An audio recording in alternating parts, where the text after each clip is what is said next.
So I just got the dogs back to the house, and they are so sweet, you guys. I have to show you something. So Laura sent me this blanket, and I put it on the couch, and Pee-Pee is home, and I have the doors to the bedroom locked upstairs because I'm making videos, and let me just show you what is so sweet. Are you ready? Hey, honey. Are you so happy to be home? Are you on Laura's blanket that she sent us? Did you miss us? Oh, little Pee-Pee. You're so sweet, buddy. I love you. Isn't he so cute? So, I hate these lights in our kitchen. They never work. I am making videos. I'm going to show a couple things first that I'm so excited about. First of all, I love getting presents. I'm not gonna lie, I love my post office box, I do. Lori sent me a congratulations card for my anniversary, and she also sent me a $25 gift card to Starbucks, which I already used today. And I already drank my entire Starbucks, so I'm sorry that my hair looks so bad, but here, I'll put on a hat. I was trying on my all hats because I've lost some weight, so. This is this Levi's hat that I just bought not too long ago. So Lori, oh my God, thank you so much. My anniversary is September 1st of doing drama videos on my channel. So I'm excited about that. Look at this hat that Alex's friend sent him. And he's she got it at Urban Outfitters, and he's gonna take it back. And I'm like, I think the hat is really cute. It says Daddy on it. It kind of looks like Manny Mua's. See, Daddy. But he's gonna take it back and get a shirt, I think. Like a t-shirt. How much did she pay for that? Oh, there's a gift receipt, so it doesn't say how much. Alex is like the king of taking stuff back. And then, I don't really know if I should say the name on here. So I'm just gonna say to M, thank you so much. M sent me this card that I got last night, and I was in my car when I read it at the post office, and it really hit me emotionally. So I just want to tell you, thank you so much. It meant the world to me. And what she did was, she sent me a charity gift card, and this is really, really cool. And she said, it says down here that this Tisbet charity gift card entitles you to support a charity of your choice. Visit tisbet.org and click spend a gift card to make your selection. I don't know what I'm going to pick yet, but I will put it on here when I do. I was thinking about doing something for the LGBT community, like the Trevor Project. But there's so much money that gets siphoned into the Trevor Project, even though it's still a needed foundation, that I'm really thinking about doing either something about addiction or dogs. So I'm going to go through and see what their options are, if they have options on there. If not, then I'm just going to pick something that I love. But M said on here, and I'm not saying her name because I don't know if she wants to be exposed for who she is. But so thank you. And if you do want me to, just send me a message and say, hey, that was me. Can you say my name? And I will. But she said, Peter, I love watching your videos on a daily basis. I'm a preacher's daughter from a small West Virginia town, and you have helped me better understand people who are different from me. Please keep spreading your positivity and being yourself. P.S. This is my favorite way to give a gift. Pick your favorite charity to donate, and let me know who the winner is. I think that is so fantastic, and I absolutely, absolutely, absolutely love that as a gift idea. I think that is so cool, and I'm going to use that. So yeah, that's what I'm doing, and then I'm uploading these videos, and then I have to, once I get that done, then I'm going to get ready and go to my meeting, and I think Tanya's going to go to my meeting tonight, because I'm chairing for the last week of, what just fell over? For the last week of August and Tuesday nights. I don't have to chair this meeting anymore, because I had to find the speakers and stuff, so. Anyway, I love you guys. Talk to you later. Hello. So I just got off my live stream just a little bit ago. I filmed my videos earlier, and then I took a shower. I went to picked up Tanya. We went to our meeting. We had a great meeting tonight. I heard a really good, one of my friends gave the lead, told a story, and it was really incredible. And yeah, it was fun. We had a good time. And then Tanya and I drove her back to her house and pulled into a gas station so she'd get a fountain pop. I did not. I have not had a fountain pop today. Then I went to the grocery store and I got some hummus, some guac. That's what I had for dinner. And it was really good. Oh my God. And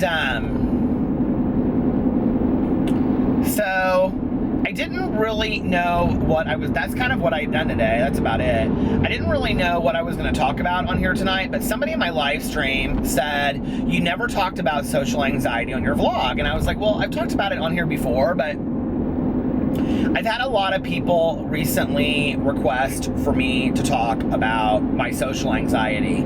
So I thought, what the hell? Like, I think this is an important topic to talk about. I think for a lot of different reasons. I think it is a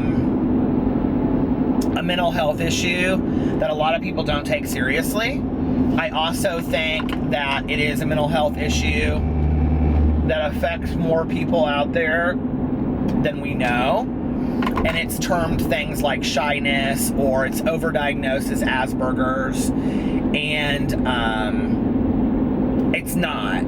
And for me, what it is that whenever I have to go into a social situation, whether it be a party or an event, a family gathering are even hard for me, a work interview, sometimes depending on my day, even just going to the mall or into a store, although that has not been bad recently, I get overridden with anxiety. I start thinking of what could go wrong, and I snowball it in my head. And then it also leads into this obsessive compulsiveness where I need to know exactly who's going to be there, how long the event will be.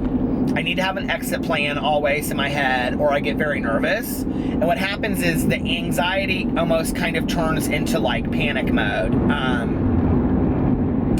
Back in the day when I was with my ex, if we had to go to things, I would either have to get very, very excited about it, but at the same time, I would have to have all of those control features in place where I knew exactly who was going to be there, who were we riding with, how long did we have to stay, could we leave when I wanted to leave, those kinds of things. And then if I didn't have those things, I typically would say I would go, and then like the day of, I never backed out at the very last minute. I would never let it get that far. I always backed out like the day of, like the morning of. I'd say I'm just not feeling well or whatever, because, and this is one of the issues with social anxiety, is that people that have never experienced it, people that don't really believe that it's real, they just think like you don't want to go, or you don't want to, and this has even been, my husband has even really struggled with this, and just in the last 2 years has he really understood how hard it is for me. And it all kind of came to a head at a Halloween party 2 years ago. And but the anxiety part comes out almost into like a panic attack mode where I feel very, very unsafe, and I'm very scared. Like, not scared like I'm gonna get hurt, but scared like I don't know what's gonna happen. I get very short of breath, like panicky on the way to the thing, to the point where I just want to turn around and go back a lot of times. I think 5 years ago, well, that's not true. Let's say 10 years ago, I don't know that I could ever have done it. And I can remember speech class in high school and college was absolutely terrifying for me. And you know, I'm such a talker. People are always like, you're such a talker, but like if you're around me or you're one of my close friends, like, yes, I don't ever shut up. I think a lot of it comes from teachers that I had growing up that told me I talked too much, or they would call me out and embarrass me in class. You know, I had teachers that would say things like, if I was braiding somebody's hair during a movie, something that like a girl, if she were doing, wouldn't get in trouble for, but since I was a boy, you know, I had a teacher that would say, you know, Peter Monn, this is not beauty shop, and then all the kids would laugh. I had teachers that didn't protect me against bullying. I was bullied a lot, so I constantly was on pins and needles wherever I was. I lived in terror as a child growing up, not at home. Home was a safe place for me, except for the fact that my mother was an alcoholic and I never knew what home I was walking into, so that also brought a lot of anxiety, but not social anxiety, because at least at home, my mother was never an abusive alcoholic. She was never a dangerous alcoholic. Like, I never felt in danger. She would pass out. And so if I could be in my room alone or watching TV, I was completely safe. Like, I wasn't worried, for, if that makes sense, that she was going to beat me or something like that. That just was never the case. In fact, I don't think I was ever spanked once, but maybe once. But I don't think I was ever spanked. My parents did not believe in harsh punishment like that. But school was terrifying for me, and I felt like I never had any teachers that really looked out for me, and the teachers that did were either too afraid to ever say anything and stand up to the bully, probably because they had been bullied as well. The one or two teachers that I had in my life, and I remember their names, Mrs. Hopp and Mr. Kaufman, both of them would stand up for me when I was bullied, became instantly my favorite teachers.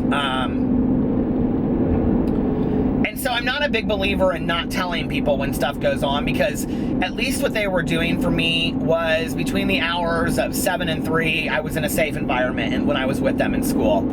And, you know, there were a lot of periods of my school years where I did not feel like I was in a safe environment, or, you know, that I was afraid of what was going to happen to me. I was afraid of going to the bathroom, who would be in the bathroom. There were whole periods of, long periods during the day where I would never go to the bathroom at all, or I would wait till I got home because I was so afraid that if I walked into a bathroom I might be hit or I might be hurt. And I was always the kid that would use like the library bathroom, or I would get a bathroom pass during class because I was scared to go during passing periods. I hated locker rooms for changing. Everything was scary to me. And so I think when you grow up in a state of fear like that, and I don't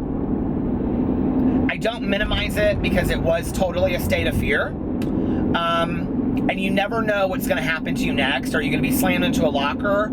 Or the worst is, worse than being slammed into the locker is nothing happening and not knowing when it's going to happen next. And it's not just about bullying this happens. I think this happens to people that are physically abused, sexually abused, verbally abused in their own homes, by family members, by friends, by babysitters. When you never know when it's going to happen next, and you're constantly living in a state of fear where you're like this, on pins and needles. Now, when I was at home, I was very relaxed, and so when teachers would tell my mom, you know, or my dad, he's very nervous at school, like, you know, he's very quiet, he's very shy. Well, that was social anxiety. And my mom would say, you know, you're not like that at home. You're not like that around, you know, Caroline and Aunt Kathy and Uncle Dave. And, you know, you're not like that with your dad or our family friends. You come over and you're doing shows. And that was who I was at home when I felt safe. You know, puppet shows and Broadway songs and all of it. That's who I was. I was in my safe place. But out in public, I didn't trust you because I didn't know what you could do to me. And it seemed like when I did trust you, then you thought up some worse discipline for me, some worse punishment that I hadn't thought of already. Because if I knew that the worst was going to be that I was slammed into a locker, or that when I was in high school that my car was going to be vandalized, which happened tons, or that you were going to belittle me or embarrass me in public, you know, there became a point when I became immune to that and I became used to it. The worst thing that happened after that, other than not doing anything at all and me not knowing when it was going to happen next, when was I going to be back on your radar, was when you thought up some new prank, you know, at the expense to make everybody laugh at you, then I was the joke. And so it's really hard for me to go into social settings where I don't feel like I have complete control over the outcome. And that, for me, I feel like is not organic social anxiety. I feel like it is a developed defense mechanism that I'm not really willing to let go of. Now, what happened with me in speech classes was I was terrified to stand in front of a classroom, because if you can imagine, your entire life is being made fun of. The last thing you want to do is give all of these people a stage, you know, or an audience for you to stand on a stage where they can just battle cry the things that they've said to you through the years. So speech classes were horrifying to me. Having to give a speech was horrible for me. And if you're in high school and you suffer this, or if you're in college and you suffer from this, one of the things I learned, a trick, that I actually had a speech teacher pull me aside, or a teacher pull me aside and say in high school was, and I didn't do it for a year or two, and then I did it and I learned. She said to me, I was just like you, and I was terrified of what they would say about me, and let me teach you a trick. Go first, and then you get to sit for the next week while everybody else gives their speeches with no anxiety, and you know you're done, and they've said the worst that they can say. And, you know, like, the thing is that I started learning to give my speeches first, present my projects first, because if I didn't, the times I would wait, I would always wait till the very end, and I would literally sit there for a week or two in class when all the presentations were going on, just riddled with anxiety. Is today the day? Is today the day? Is today the day that I'm going to have to get up in front of the class? Is today the day? And when I would get it over with and I'd just be done, it was so much easier because I would come to class and I would know today's not the day. And that is really what social anxiety is about, a fear of the unknown, a fear of what you don't know is going to happen and not being able to control it. And then it manifests into physical issues like stomach cramps and like true panic, true signs of anxiety, you know, and it manifests into what you see in people that have true anxiety. And that's what would happen to me. Well, my ex was very reclusive like I was. And so over time, we got more and more reclusive. When I would go to meetings for my 12-step program, I wouldn't put my hand out and introduce myself to anybody. I would never talk in meetings. I would just sit there, I would pass. I did this for 12 years, okay? Well, something happened in the 4 years I was gone was that I started speaking a lot with a couple that I had their son as a patient, and he passed away from sudden sniffing death syndrome. And so I would go to conventions and I would speak with them and I would talk about my story. And you know what was interesting was I could stand in front of a group of 1,000 students and I had no problem sharing my story because it was something that I was comfortable with. But put me in a room of 10 people, 10 of my peers, that I wondered what they thought about me, and I was absolutely terrified. And what I realized is that it said a lot about how I felt about myself, that I didn't really care so much what a room of 10,000 or 1,000 people or 10,000 thought of me. And I even eventually danced on stage with Britney Spears. Like, that was a defining moment for me in my life, that I just like said, I don't give a shit, I'm not gonna miss out on this moment. And that has been one thing that's really helped me get over my social anxiety, has been an unwillingness to miss out on life. And a couple years ago, Alex and I had a Halloween party that we were going to, that our friend Erin, that you met in my Fox Hollow Farms thing, she and her ex, she's now married to somebody else, but they threw a Halloween party every year. And she called me and she said, I really want you to go. And then Melissa called me and said, Erin really wants you to go. And I was terrified, and I knew I had to go. Alex said, I'm gonna go whether you go or not. It was really an issue in our relationship because I was like not going to a lot of things. And this is a big part of our marriage counseling because Alex has really asked me just to kind of step up and go to things. And whatever social anxiety I have, he'll work with me on minimizing that. If we can only stay 10 minutes, then we only stay 10 minutes, but he would like me to participate and try to do the best that I can. And I'm willing to do that because I want to overcome my social anxiety as well. But for some reason, I wasn't willing to do that. There were a lot of people there that I knew. There were going to be a lot of people there that I didn't know. And I was really scared about going. And Erin called me and she said, you know, you're coming, aren't you? And I said, no, I'm not going to be able to come. Alex is going to come, whatever. And Alex would say, like, I don't know what to say when people ask me. Peter doesn't want to come because he has social anxiety. And I'd be like, I don't really care what you say because I just didn't want to go, was what it was. I didn't care what they thought of me. I just didn't. It was more terrifying for me to put myself in that situation than it was for me to care what people thought about me. And then Melissa called me and she said, you're not going to go to Erin's party. And I said, no. And I'll never forget this. I was driving around and she was like, babe, what's going on? And I had never talked to anybody besides Alex and my ex about it, and probably Tanya. And I said, I can't, Melissa. And I explained to her what's going on. And she said, we love you no matter what.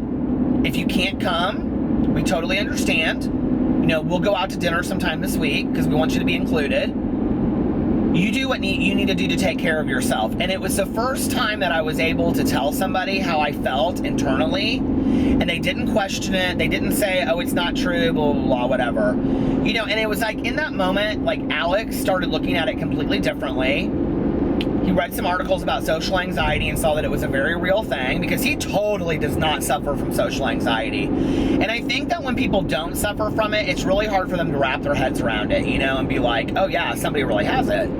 And so I slowly started going to things. And Then a year ago, I started my booktube channel, and if you go back and you watch my this week actually is the year since I started doing drama videos on my main channel. But a year and 4 months ago, I started my booktube channel, and I was terrified.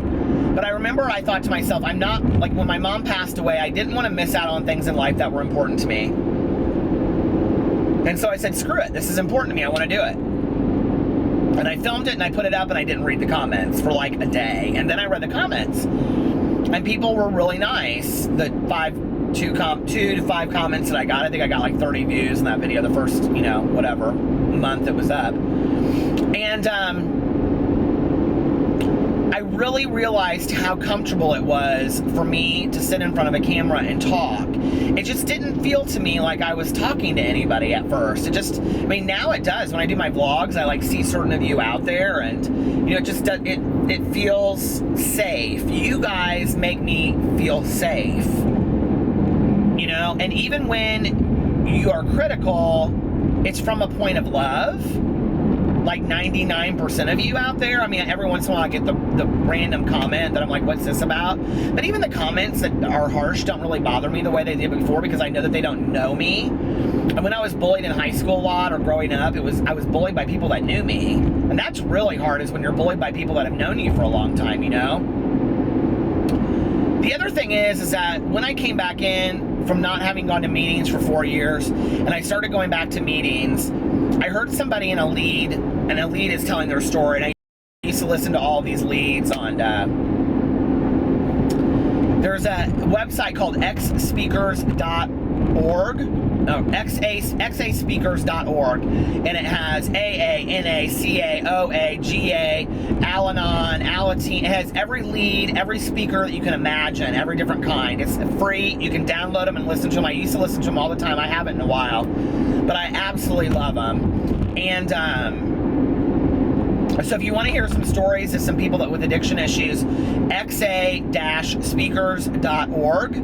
It's a free website, and any kind of 12-step program you can imagine is on there. And I remember I was listening to this girl, and she was young, and she was sharing her story, and she said, it's hard to fall off the wagon when you're sitting in the middle of it. And I remember hearing that, and it so resonated with me, because I was like, that was the one thing I never did before, was I never got involved, I never put my hand out, I never introduced myself. And if you see me at a meeting today, I'm the person that walks into a meeting, and I go around to every person I don't know, and I say, and I was jealous. I was jealous because my friend Tanya always had the girls that she sponsored did this. At like 14, 15, they would do it. They would go around the whole room and introduce themselves to everybody, and I never did it. And then they would walk in the room the next week, and all these people would be like, hey, how are you? Hey, how are you? And I'm like, how do they know everybody? And Tanya would say, well, I have them introduce themselves to everybody. So I knew that that was true, and so I started going around at meetings, and I would introduce I'd say, hey, I'm Peter, how are you? And are you new? And have you been here before? No, I haven't. Well, it's really nice. If you need my number, let me know. And a lot of times I had to fake it and put a mask on, and a lot of times today I'm terrified. You know, one of the things that people find really hard to believe about me is that when I go up to somebody and I introduce myself to them, I am terrified inside, but I force myself to do it because that's who I want to be today, you know? And the most important person is the newcomer. And it takes very little for me to go up and introduce myself to them because I can't imagine what it would be like to be a newcomer and the social anxiety that they must have associated with that being in their very first 12-step meeting. And if I can alleviate that and make that a little bit better, and this is no pats on the back, this is what we should all be doing in 12-step programs. So I'm no better than anybody else for doing this. But, you know, then I started sharing a lot in meetings, and I started crying a lot, and I started talking about my mom, and I had never really accurately grieved my mother's death, and I talked about my relationships, and I talked about the failures of my life, and how I had not gone to meetings for 4 years, that I didn't pick up, that I was so emotionally distraught, you know? And I told on myself, and I told my truth, and I sat in meetings of people that wept with me, and I sat in meetings with people that rolled their eyes, like, is he going to talk about his mom again? And I realized that it didn't really matter what people thought about me. It just didn't. Not most people. There were going to be some people out there, like my family, my close friends, that it should matter what they thought about me. But those people, it didn't matter, you know? And if people were going to look at me cross-eyed and roll their eyes at me and think what I had to say was stupid, then that was okay, you know? And I'm not going to sit here and be a bullshit artist and act like I don't ever sit around and somebody tells something, I go, God, they're telling that again? I mean, I do it all the time. But it started teaching me to get out of myself. And it started teaching me that, you know, all I am is my story and my worth and my words. And I became so not afraid of my voice anymore. My voice that I had been terrified of my entire life. And I became so not afraid of the skin that I was built into and the body that I was built into. And I started realizing that I am a cool person and I do have some value and I have some worth. And I'm not going to judge myself going into a party not knowing people. But that was saying it was one thing. Practicing it was something else. And I had to force myself to start going into situations that were terrifying for me. And at first I really had to work myself up to do it and call my sponsor and call Tanya and say, please tell me that I can do this. You know, and Alex and I can remember the very first birthday party that we did that I went to together. I told him, I said, I'm terrified. And he held my hand as we were driving over there and he said, babe, I know you can do this and I'm proud of you. And you know, to be baby talked to at 40 years old like that it's sad, you know, but that's my reality. And I went, and what's so funny is once I got there, I had a blast. And on the way home, he said, did you have fun? And I said, I want to stay an hour, and then I want to go. So we're going to come up with some reason. We got to go to your mom's house or whatever. And we walked through the door, and Alex said, we can only stay a little while, Alex, or we have to go to my mom's house for dinner. We ended up staying 3 hours. And it was because of me, because I was having so much fun. And one of the things I have to tell myself now is that 90% of the time, the anxiety comes from just getting myself there. Once I'm there and I see the surroundings and everybody there, I'm completely fine. I really am, you know? And I just have really learned a lot about myself over time. I don't think the social anxiety will ever go away. I just really don't, you know? And I think it's interesting because like music festivals, award shows, big deal stuff, I don't get real nervous about all that. It's the smaller stuff that terrifies me, you know? It's the family gatherings. It's, you know, my aunt's funeral. It's, gosh, going to, you know, out of town with my aunt and uncle, my cousin, everybody last, you know, Thanksgiving. And because my cousin's stepson was going to bring his girlfriend that I had never met before. And I thought, what is she going to think of me? Like, I'm not that important. I just really am not that important to the whole scheme of things. And, you know, I think she liked me just fine. It really wasn't that big of a deal. And, you know, that's just it, is that I got to realize that life is too short for me to get caught up in that. And if you are out there and you suffer from social anxiety, you got to take some baby steps, you know? I'm not telling you to throw up a YouTube channel and put yourself in every social environment. If I had done that, I would have, I think, pushed myself further into isolation because it would have scared me more. But I took baby steps. I was honest with the people around me about how terrified I was.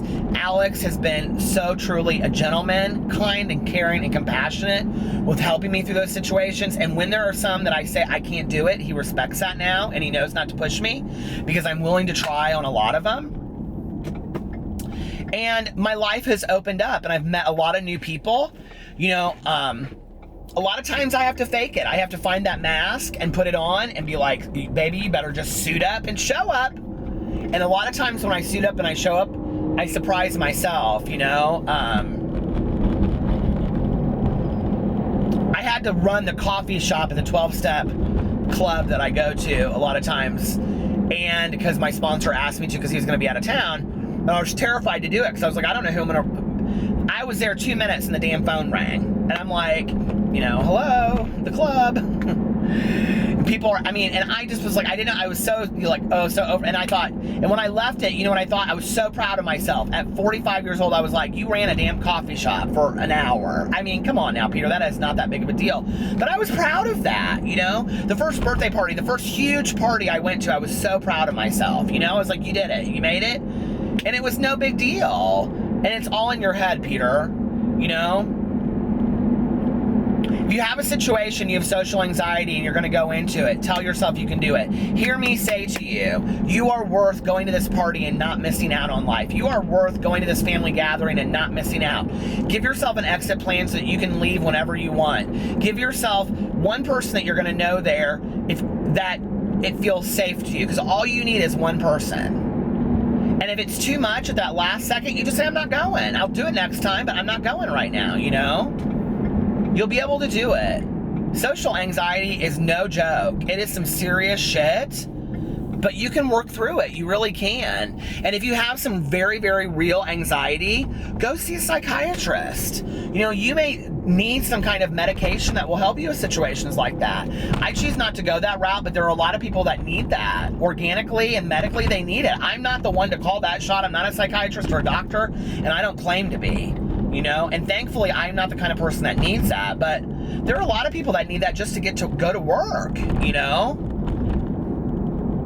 But don't ever for 1 second think you're less than or that your issues are not real, because what you have is called social anxiety. It is a real diagnosis.